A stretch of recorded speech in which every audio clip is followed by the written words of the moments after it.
प्रिय छात्र एवं छात्राओं, आज हम सभी लोग साहित्य के अंतर्गत, हम उसको साहित्य शब्द कह दें, हालांकि यहाँ पर हम सभी लोग विषय हिंदी पढ़ने के लिए आज उपस्थित हुए हैं।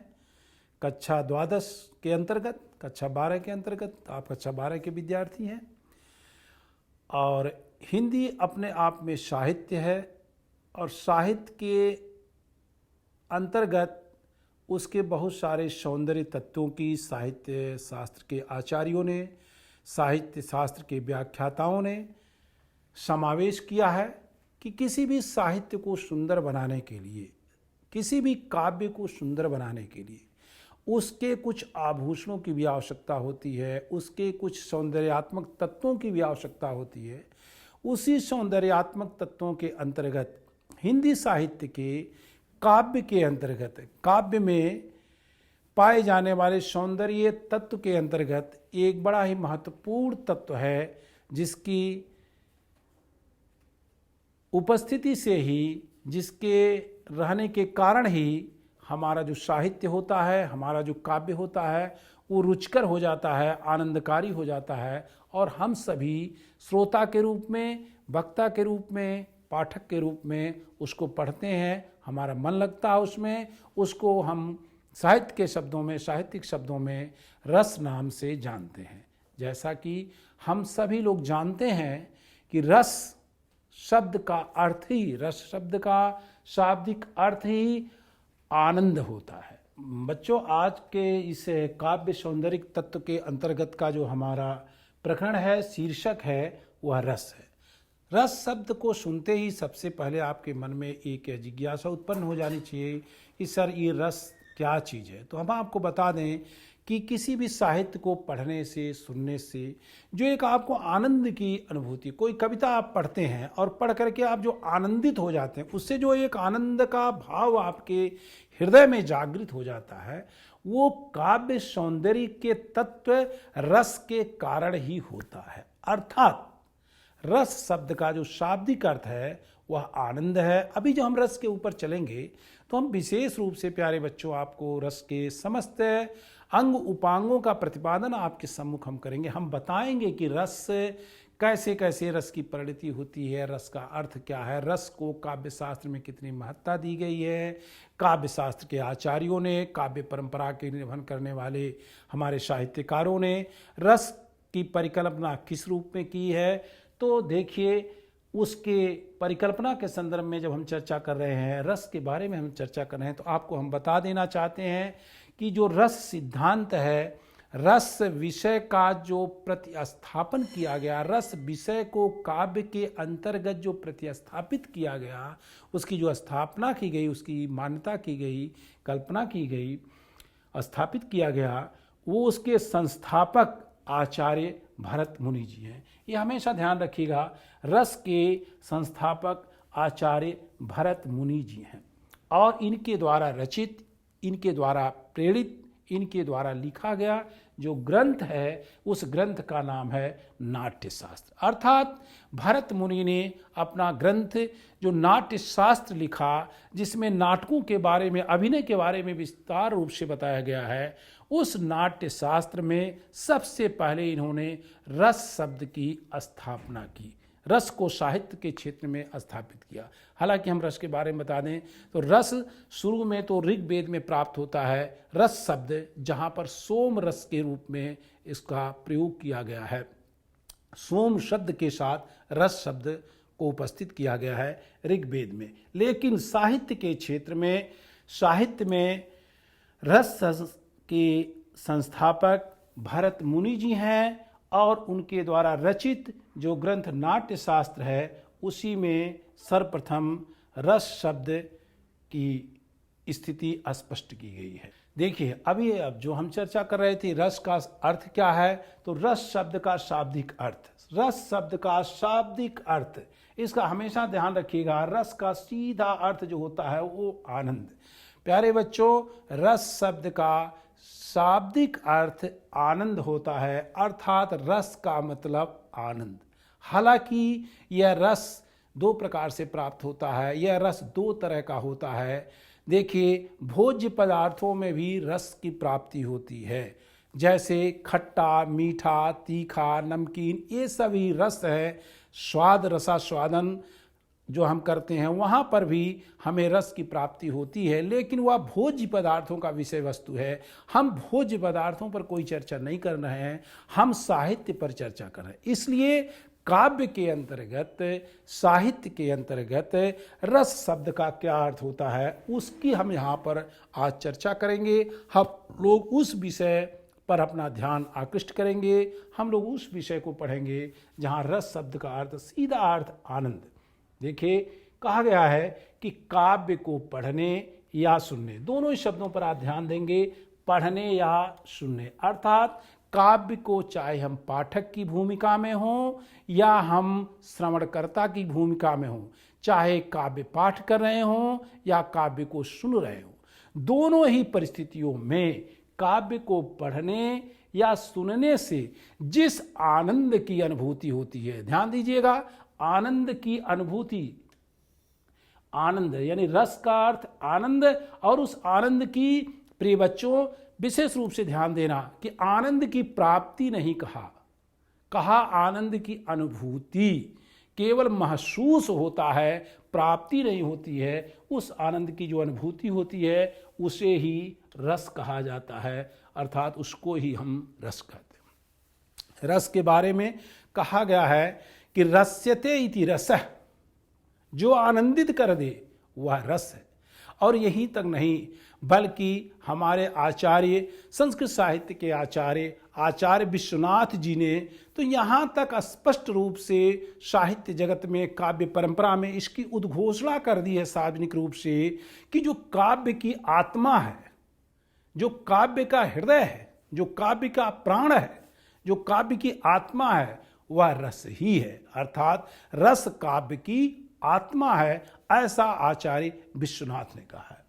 परिभाषा के रूप में देखिए, अभी जो हम चर्चा कर रहे थे कि भरत मुनि के अनुसार, अभी तो एक परिभाषा हमने कहा कि रस क्या है, तो रस काव्य की आत्मा है। किसके अनुसार? तो आचार्य विश्वनाथ जी के अनुसार। लेकिन अब भरत मुनि जी के अनुसार, जिस भरत मुनि की अभी हमने आपसे चर्चा की थी कि भरत मुनि जी इसके संस्थापक हैं, तो भरत मुनि जी के अनुसार विभाव, अनुभाव, व्यभिचारी, संयोगाद्र रस निष्पत्ति, अर्थात इनका कहना है कि विभाव, अनुभाव, व्यभिचारी, इनके संयोग से रस की निष्पत्ति होती है। यहाँ यह स्पष्ट आपको जान लेना चाहिए कि रस की उत्पत्ति नहीं कहा गया, रस की निष्पत्ति कहा गया। निष्पत्त होता है, उससे वो प्रकट होता है। किससे? जब विभाव हो, अनुभाव हो और व्यभिचारी, इन तीनों का संयोग होता है। ये तीनों चीज़ें एक में मिलती हैं। जैसे विभाव कर देंगे, अनुभाव, व्यभिचारी, और इनके संयोग से रस की निष्पत्ति होती है, अर्थात विभाव, अनुभाव, व्यभिचारी भाव के संयोग से रस की निष्पत्ति। अब आप दो चीज़ें यहाँ जान लीजिए कि अगर कोई आपसे ये पूछे कि रस किसे कहते हैं, तो आप कह सकते हैं कि काव्य को पढ़ने, सुनने से जिस आनंद की अनुभूति होती है उसे हम रस कहते हैं। रस किसे कहते हैं? तो काव्य के पढ़ने, सुनने से जिस आनंद की अनुभूति होती है उसे हम रस कहते हैं। रस शब्द का शाब्दिक अर्थ क्या है? रस शब्द का शाब्दिक अर्थ आनंद है। रस शब्द की निष्पत्ति कैसे होती है? तो आप कह सकते हैं कि साहब आचार्य भरत मुनि के अनुसार विभाव, अनुभाव और व्यभिचारी भावों के संयोग से रस की निष्पत्ति होती है। इस प्रकार से हम देखते हैं कि हम रस शब्द का अर्थ जान गए और रस शब्द की परिभाषा जान गए। रस का काव्य में क्या उपयोग है, तो ये भी हम जान गए कि आचार्य विश्वनाथ के अनुसार रस ही काव्य की आत्मा है। अर्थात जैसे आत्मा न रहे तो शरीर का कोई अर्थ नहीं रह जाता, ठीक उसी प्रकार से जिस काव्य में रस न हो उस काव्य की कोई वास्तविकता या कोई सत्यता या कोई प्रामाणिकता उसकी नहीं रह जाती है। अभी जो हमने आपसे चर्चा किया था कि रस के अवयव यानी किस किस के कारण रस की निष्पत्ति होती है, तो देखिए रस में 4 चीज़ें प्राप्त होती हैं, इसको आप जान लीजिए।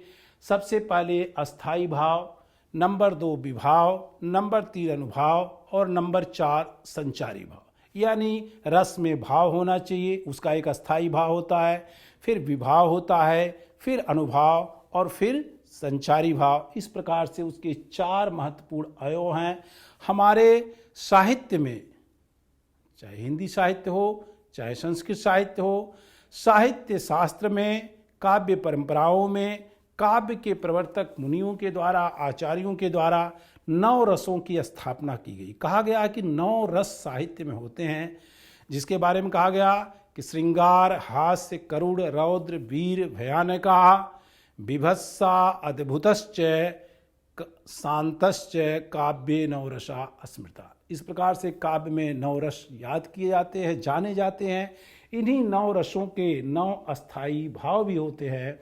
देखिए जो लिखा गया है यहाँ पर, अस्थाई भाव संख्या इनकी 9 मानी गई है, यानी रति, हास, शोक, क्रोध, उत्साह, भय, जुगुप्सा, विस्मय, स्वभाव, प्रकीर्तिता, निर्वेद, भावस्ति, शांतो अपि 9मो रस है। इस प्रकार से 9 रसों की परिकल्पना की गई है।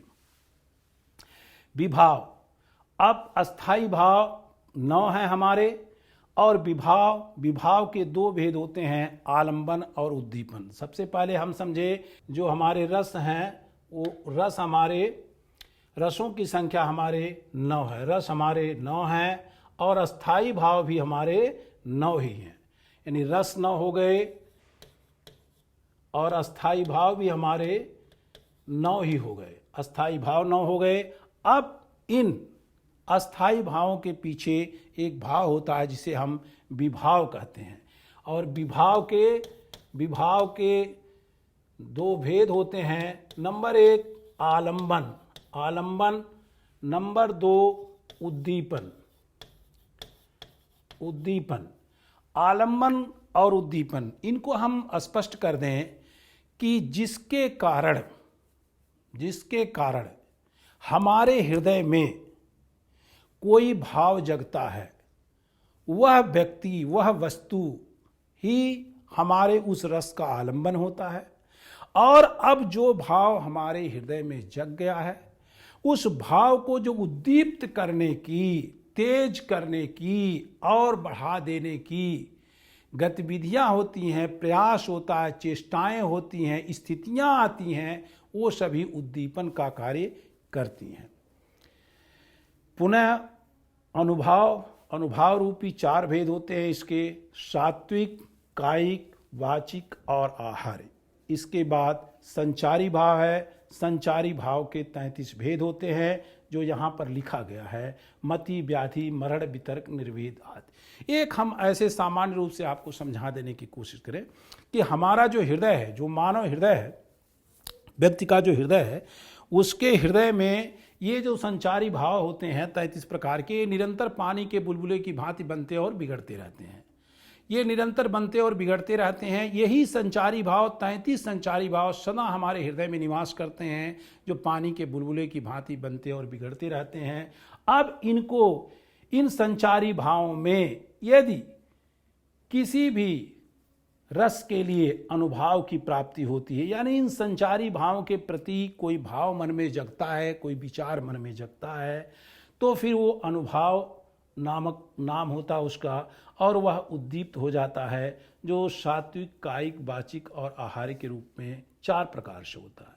यही अनुभाव अब विभाव के रूप में उपस्थित हो जाता है, यानी कि जो भाव था वह भाव अब हमारे हृदय में किसके कारण, वो जो संचारी भाव था उसका उद्दीप्त हो जाना, जग जाना, किसके कारण जगा मेरे हृदय में, तो वह आलंबन हो जाता है। और उस आलंबन को, उस भाव को और उद्दीप्त करने का जो कार्य करता है वह उद्दीपन कर देता है। वो चेष्टाएं उद्दीप्त कर देती हैं, तो वह उद्दीपन का कार्य करती हैं। अर्थात वह संचारी भाव, किसी भी रस का कोई संचारी भाव जब जागृत हो गया, तो उसके पीछे जो हमारे मन में, हृदय में अनुभाव आया, उस अनुभाव को जब स्थिर कर दिया हमने, तो आलंबन हो गया। उस आलंबन को, उस आश्रय को और उद्दीप्त करने का जो कार्य कर दिया, वो उद्दीपन हो गया। और जब वह उद्दीप्त हो जाता है, तब हमारे हृदय में उसका अस्थाई भाव स्थिर हो जाता है। अर्थात प्रेम जैसे श्रृंगार रस है तो श्रृंगार रस का स्थायी भाव रति या प्रेम है।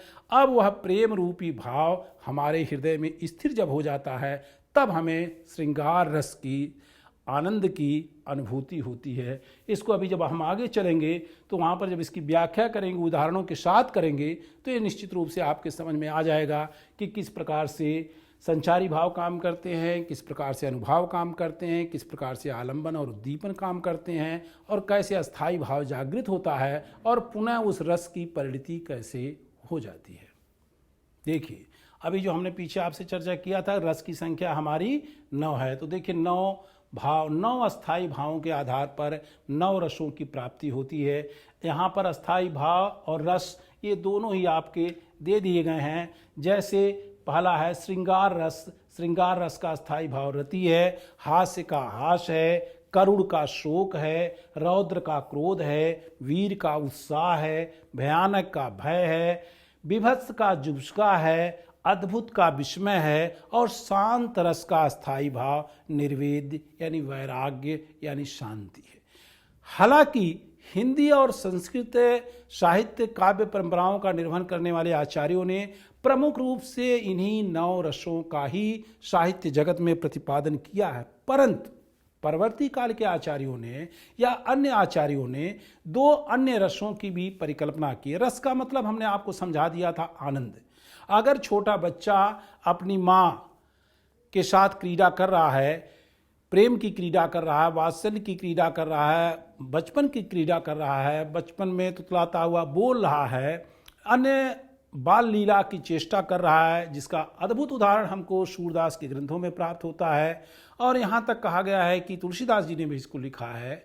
एक दृष्टांत आपको हम समझावें कि आनंद के बारे में, कि भगवान रामचंद्र जी चारों भाई एक साथ धूल मिट्टी में खेल रहे थे, और तभी महाराज दशरथ सज धज करके पूरे राजवेश में आते हैं। लेकिन जैसे ही वो आते हैं तो देखते हैं कि चारों बच्चे हमारे खेल रहे हैं, तो अपना इतने आनंदित हो जाते हैं, इतना उनको सुखानुभूति होती है उन बच्चों को खेलते हुए देख करके, कि उनको उसी धूल मिट्टी के साथ अपने कंधों पर, चारों बच्चों को किसी कंधे पर, किसी को हाथ में उठा लेते हैं। अर्थात उस राजा को अपने पुत्र के प्रति, बाल लीला के प्रति, पुत्र के भाव को देख करके हृदय में आनंद की प्राप्ति होती है। तो ऐसे आनंद को किस रस में रखा जाए, इसके लिए हमारे आचार्यों ने 2 और रस को जोड़ दिया। एक ईश्वर संतान विषयक प्रेम, जिसको वात्सल्य रस कहते हैं, वात्सल्य रस, और ईश्वर विषयक प्रेम जिसको भक्ति। कोई भक्ति जब डूब गया, मीराबाई ने जहर का विष का प्याला पी लिया। आप सभी लोग जानते हैं कि मीराबाई को जहर दिया गया। आप सभी लोग जानते हैं कि भक्त प्रहलाद को होलिका में जला दिया गया, जलाने की चेष्टा की गई। फिर भी इन दोनों ही भक्तों को असीम आनंद की प्राप्ति हुई। कैसे? क्योंकि यही भक्ति रूपी रस था। इस प्रकार से परवर्ती आचार्यों ने 2 और रसों को जोड़ दिया है, जिसको हम वात्सल्य रस और भक्ति रस के नाम से भी जानते हैं। अर्थात अगर मुख्य रूप से कहें तो 9 रस, 9 के 9 अस्थायी भाव, बाद के आचार्यों ने 2 को और जोड़ दिया, तो इनकी संपूर्ण संख्या 11 हो जाती है। देखिए, यहाँ पर एक विवरण दिया गया है, या आप नोट कर लेंगे इसको देख करके, कि जितने भी हमारे रस हैं, हर रसों के अस्थायी भाव हैं, उनका आलंबन है, उनका उद्दीपन है, अनुभाव है और संचारी है। एक उदाहरण हम आपको समझा देने की चेष्टा कर रहे हैं कि एक रस देखिए, हमारा श्रृंगार रस है। श्रृंगार रस को रसों का राजा कहा गया है कि ये रस राज है, सारे रसों का ये राजा है। श्रृंगार रूपी रस का जो अस्थायी भाव है वो रति है, प्रेम है। स्पष्ट समझें आप। सबसे पहले रस के नीचे अस्थायी भाव, तो उस रस का नाम हो गया श्रृंगार रस, और उस श्रृंगार रस के नीचे जो अस्थायी भाव है उसका अस्थायी भाव रति या प्रेम है, जो यहाँ पर लिखा गया। अब इस रति या प्रेम का जो आलंबन है, ये रति और प्रेम कहाँ रहेगा, प्रेम किसके हृदय में जगेगा, तो कौन होगा वो देखिए, नायक या नायिका, प्रेमी या प्रेमिका, नायक या नायिका। यानी नायक के हृदय में नायिका के प्रति प्रेम, और नायिका के हृदय में नायक के प्रति जो प्रेम है, यही आलंबन है। यानी वो जो प्रेम था, उस प्रेम का आश्रय, आलंबन कौन है, तो नायक के प्रेम का आश्रय उसकी नायिका है, और नायिका के प्रेम का आश्रय नायक का हृदय है। यानी उस अस्थाई भाव का कोई न कोई आश्रय अवश्य होना चाहिए, बिना आश्रय के वो स्थिर नहीं रहेगा। इसलिए आलंबन विवाह हो गया। अब जो आश्रय आया, इसी विषय को आप ठीक से समझ लीजिए। एक रस को अगर आप समझ लेंगे तो समझिए सारे रस आप जान जाएंगे। अब जो नायक या नायिका के हृदय में, नायिका के हृदय में नायक के प्रति प्रेम और नायक के हृदय में नायिका के प्रति प्रेम, जो ऐसा एक भाव आया। अब कोई भाव हमारे मन में आया और हमने उस भाव पर ध्यान नहीं दिया तो भाव समाप्त हो गया। लेकिन अगर उस भाव को स्थिर करना, उस भाव को उद्दीप्त करना, उस भाव को बढ़ा करके रखना है, उस भाव के अंतिम परिणति तक जाना है, तो उद्दीपन की क्रियाएं होनी चाहिए। जैसे देखिए, अब नायिका के लिए देख रहे हैं, अगर नायिका सुंदर प्राकृतिक दृश्य देख रही है, जमुना का किनारा है, मधुर कोई संगीत बज रही है, या उसके नायक के द्वारा उसको नाना प्रकार की चेष्टाओं से देखा जा रहा है, नाना तरीके से उसको देख रहा है उसका नायक, नाना प्रकार की हरकत कर रहा है उसका नायक, नाना प्रकार की संकेत कर रहा है उसका नायक अपनी नायिका के लिए, तो नायिका के हृदय में नायक के प्रति जो आलंबन प्रेम का हुआ था, अब वह उद्दीप्त हो गया, अर्थात वह प्रेम का भाव और जागृत हो गया। अब प्रेम उसका अस्थाई भाव, उसके पुष्ट अवस्था को पहुंच रहा है।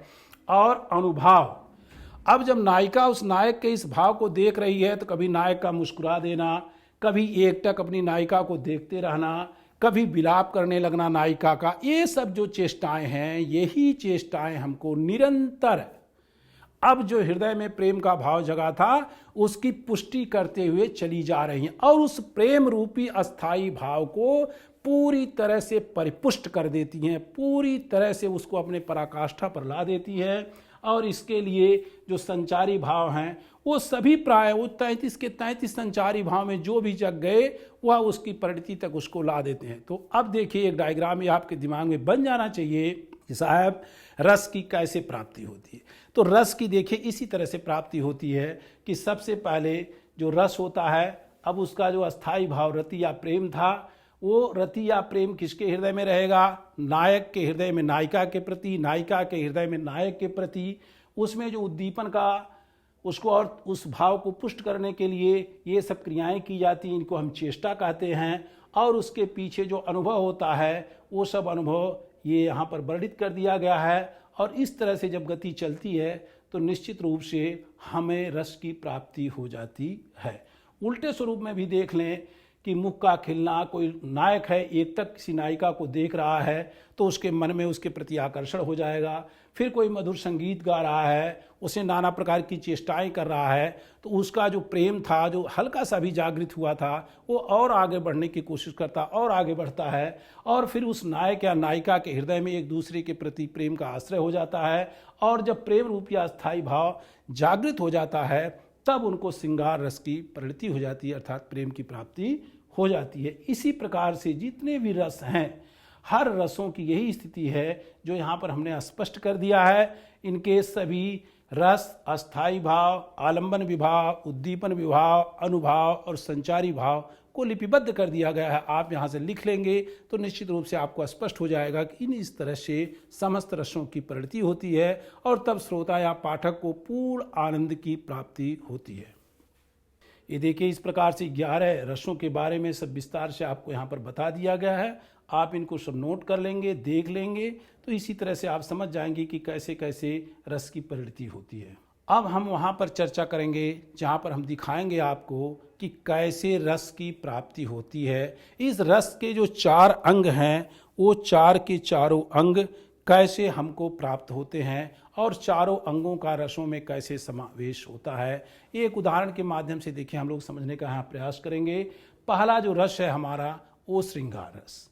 श्रृंगार रस की परिभाषा देखिए कि जब विभाव, अनुभाव, व्यभिचारी के संयोग से रति नामक अस्थाई भाव नायक या नायिका के हृदय में जागृत हो जाता है, नायक या नायिका प्रेमी या प्रेमिका के हृदय में स्थिर हो जाता है, तो वहाँ पर श्रृंगार रस की परिणति होती है, अर्थात श्रृंगार रस का आनंद प्राप्त होता है। यह श्रृंगार रस मुख्य रूप से 2 भागों में विभाजित हो जाता है। यही श्रृंगार रस जिसकी परिभाषा हमने अभी किया आपके सामने कि विभाव, अनुभाव और संचारी के संयोग से नायक और नायिका के हृदय में जब एक दूसरे के प्रति प्रेम का भाव स्थिर हो जाता है तो उसे ही श्रृंगार रस कहते हैं। यह श्रृंगार रस पुनः दो भागों में विभाजित हो जाता है।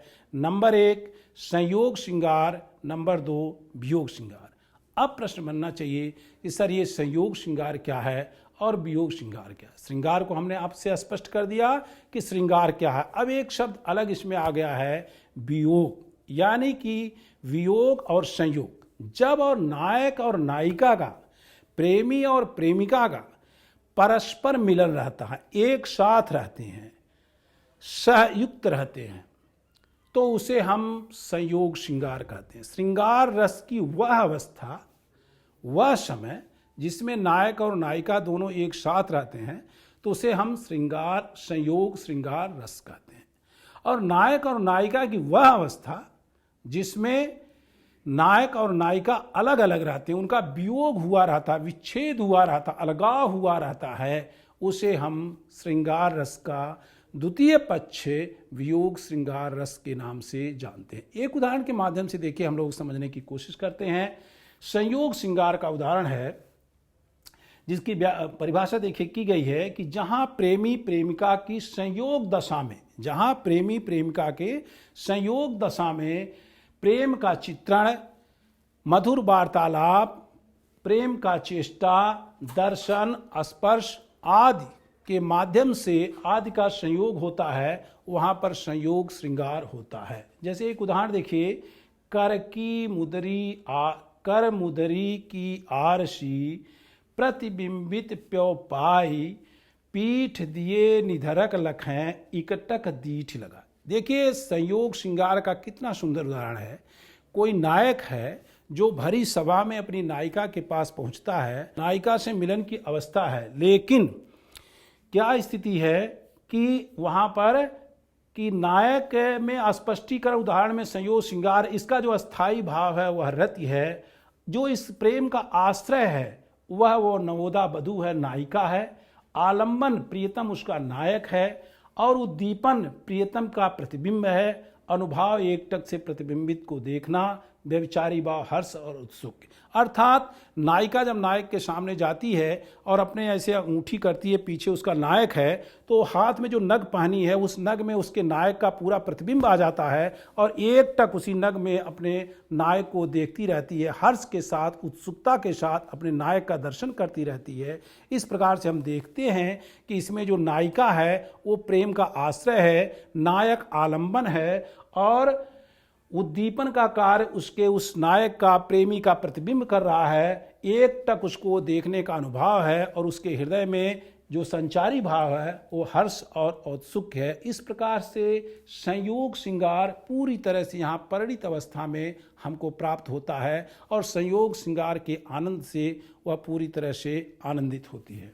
इसी प्रकार से वियोग का भी उदाहरण है कि जहाँ प्रेमी और प्रेमिका की वियोग दशा में प्रेम का चित्रण अतः विरह वेदना का रसमय वर्णन हो, उसे विप्रलंब श्रृंगार कहते हैं। जहाँ पर प्रेमी और प्रेमिका अलग अलग हो जाते हैं तब उनके उस प्रेम का वर्णन होता है, तो वहाँ पर विप्रलंब नाम का श्रृंगार होता है। जैसे उदाहरण में देखिए आप, हाँ ही वोरी विरह बस के वोरों का सब गाँव, कहाँ जानिए कहत है शशि शीत कर नाव। अर्थात उपयुक्त उदाहरण में विप्रलंब नाम का श्रृंगार है। इसका जो अस्थाई भाव है वो श्रृंगार रस का रति ही रहेगा। इसमें जो आश्रय है, उस प्रेम का जो आश्रय है वो विरहणी नायिका है जिसका पति उससे अलग हो गया है, प्रेमी अलग हो गया है। आलंबन उसका प्रियतम नायक है जो उसके हृदय में प्रेम जगा रहा है, और रात के समय जब वो चंद्रमा को देख रही है, स्वच्छ चांदनी को देख रही है, जमुना के किनारे को देख रही है, उस कुंज की लताओं को देख रही है, तो उसे अपने कृष्ण की याद आ रही है। वह उसके कृष्ण के प्रति प्रेम, पति के प्रति प्रेम, नायक के प्रति प्रेम को और अधिक जागृत कर देता है। यही उद्दीपन का कार्य करता है। अनुभाव में फिर वो रोती है, उसके अश्रुस्वेद आ रहे हैं, और व्यभिचारी भाव में विषाद, आवेग, दन्य आदि बहुत सारे उसके दुख की घड़ियां हैं, दुख की अवस्थाएं हैं जो उसमें संचारी भाव के रूप में जागृत होते। इस प्रकार से हम लोग देखें कि जो श्रृंगार रस है वह दोनों ही रूपों में, संयोग श्रृंगार में हमें किस प्रकार से आनंद की अनुभूति होती है और वियोग श्रृंगार में किस प्रकार से आनंद की अनुभूति होती है। ठीक इसी प्रकार से जो हमारे 9 रस हैं, 9 रसों की परिकल्पना की गई है। लेकिन एक बात यहाँ पर बच्चों ये ध्यान देने की आवश्यकता है कि समस्त रसों में, चाहे वो करुण हो, वीर हो, हास्य हो, श्रृंगार हो, सब में आनंद की अनुभूति होती है और पूर्ण आनंद की अनुभूति होती है। किसी भी रस में, किसी भी रस से कम आनंद की अनुभूति नहीं होती है। और यही आनंद ही हमको साहित्य पढ़ने के लिए, साहित्य सुनने के लिए बाध्य कर देता है और हम साहित्य प्रेमी हो जाते हैं। इसीलिए साहित्य में आचार्य विश्वनाथ ने कहा है कि काव्य की जो आत्मा है वह रस ही है। अर्थात रस है तो काव्य सजीव है, रस नहीं है तो काव्य निर्जीव है। इस प्रकार से अन्य रसों की भी बातें यहाँ पर की गई हैं, अन्य रसों के बारे में भी बताया गया है। आज हम लोगों ने केवल संयोग श्रृंगार के दोनों पक्षों को जाना और मैं समझ रहा हूँ कि रस के बारे में आपकी स्थिति स्पष्ट हो गई होगी और रस का वास्तविक ज्ञान हम श्रोता या पाठक को ही होता है, उसका साधारणीकरण आम मनुष्य के लिए ही होता है। इस प्रकार से ये रस की व्याख्यान प्रस्तुत की गई। अन्य क्लासों में इसके बारे में फिर डिटेल आपको बताया जाएगा, अन्य रसों के बारे में बताया जाएगा। बहुत बहुत धन्यवाद।